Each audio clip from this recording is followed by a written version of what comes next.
Hello, University College students. Thank you for signing on today to watch our brief tutorial about degree audits and running a what-if function.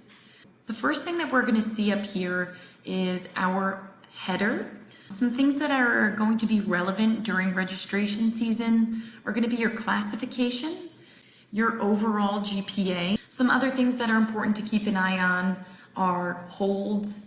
These prevent students from registering for classes. So if you log into your DegreeWorks and you see a hold, you should try and take care of that right away. Sometimes they do take more than one day. So you can think about your degree audit as your roadmap to graduation.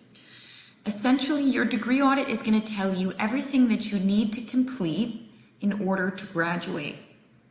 Now, if you're an undeclared student, you don't have a major associated with you yet, which means the degree audit is only going to show you your general education requirements, which are listed here. This is the first section we'll see, as well as your world languages and cultures, okay?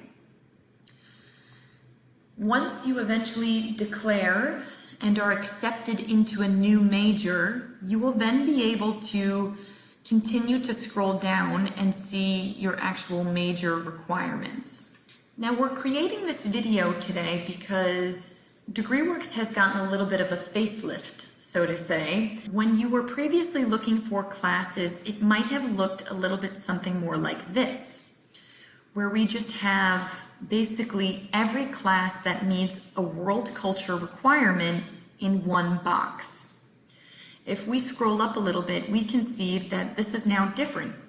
We know that there's at least 6 classes that we can take in philosophy and religion, but now we're seeing something that's hyperlinked. And we want to actually go ahead and click on that hyperlink because they've offered them in this window here. So now these are all classes I could take to complete my philosophy and religion requirement at Montclair. We're going to see some new vocabulary in the way of prerequisite. A prerequisite is essentially a class that you need to complete prior to being eligible for this one. So in this example, I need to complete Writing 105 or Honors 100 before I can take EDFD 220.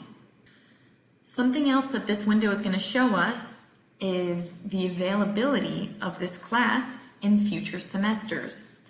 So now Philosophical Orientations Towards Education has several offerings in the spring, and we can see how many seats are open, the meeting day, as well as the meeting time.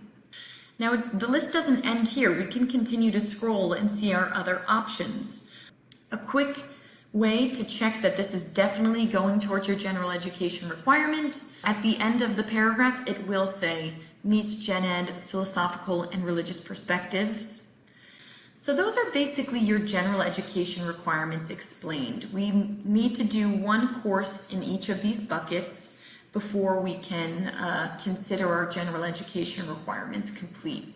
Similarly, we need to do the same for our world languages and cultures. For your language at Montclair, you generally need to do 2 semesters of the same language.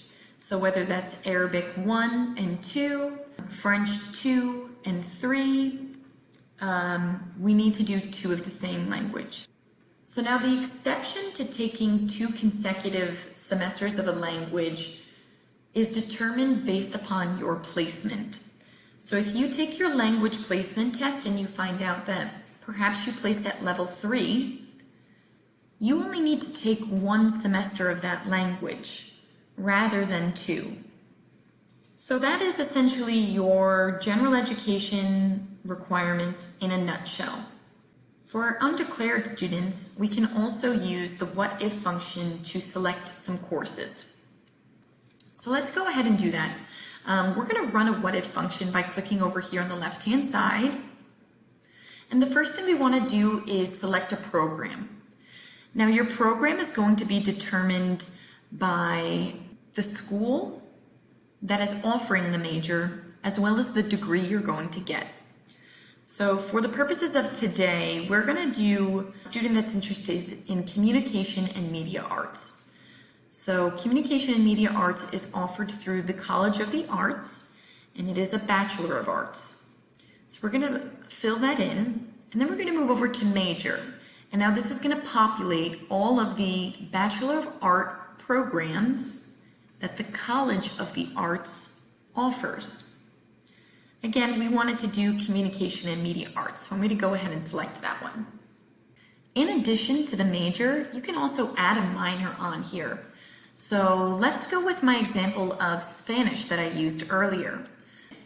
Minors are generally about 6 classes and also could provide you with different course options in future semesters.